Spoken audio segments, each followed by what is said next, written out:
വിനോദയാത്ര എന്ന ചിത്രത്തിലൂടെ ബാലതാരമായി എത്തി പ്രേക്ഷകരുടെ ഇഷ്ടം നേടിയെടുത്ത താരമാണ് ഗണപതി.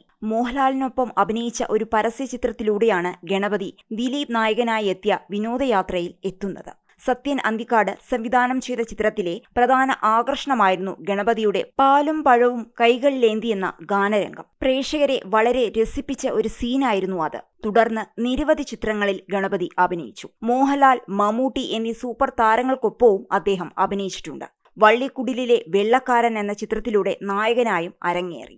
മമ്മൂട്ടിയും പ്രിയാമണിയും പ്രധാന വേഷങ്ങൾ ചെയ്ത പ്രാഞ്ചിയേട്ടൻ ആൻഡ് ദി സെയിന്റിലും ബാലതാരമായി ഗണപതി അഭിനയിച്ചിരുന്നു.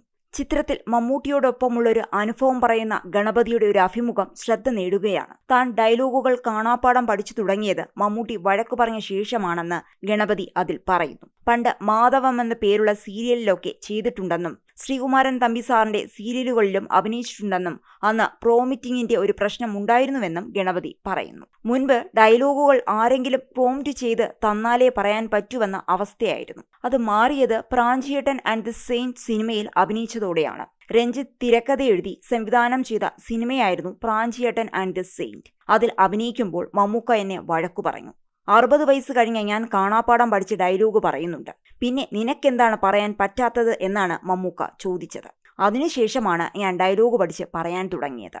ഇപ്പോൾ എനിക്ക് ആരെങ്കിലും ഡയലോഗ് പ്രോമിറ്റ് ചെയ്ത് തന്നാൽ പറയാൻ പറ്റാത്ത അവസ്ഥയായി. ഡയലോഗ് കാണാതെ പഠിച്ചു കഴിഞ്ഞാൽ ഇംപ്രവൈസ് ചെയ്യാൻ പറ്റും. കണ്ടന്റ് കറക്റ്റ് ആയാൽ മതി. വാക്കുകൾ അങ്ങോട്ടും ഇങ്ങോട്ടും മാറിയാലും കുഴപ്പമില്ല. പ്രാഞ്ചിയേട്ടനിൽ ജയിൽപ്പുള്ളിയുടെ മകന്റെ വേഷമായിരുന്നു ഗണപതി ചെയ്തത്.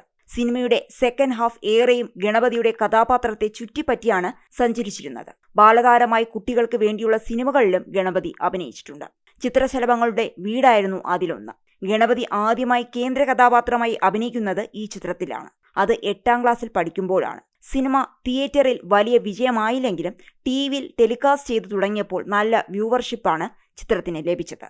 നടൻ എന്നതിലുപരി തിരക്കഥാകൃത്തും കാസ്റ്റിംഗ് ഡയറക്ടറുമൊക്കെയാണ് ഗണപതി. മഞ്ഞുമൽ ബോയ്സിനു ശേഷം തമിഴ്നാട്ടിലടക്കം ജനപ്രീതിയുണ്ട് ഗണപതിക്ക്. 2024 തിയേറ്ററുകളിലെത്തിയ മലയാള സിനിമകളിൽ മഞ്ഞുമൽ ബോയ്സ് ആയിരുന്നു ഏറ്റവും കൂടുതൽ പണം നേടിയത്. നസ്ലിൻ നായകനായ ആലപ്പുഴ ജിംഖാനയാണ് ഗണപതിയുടെ ഏറ്റവും പുതിയ റിലീസ്.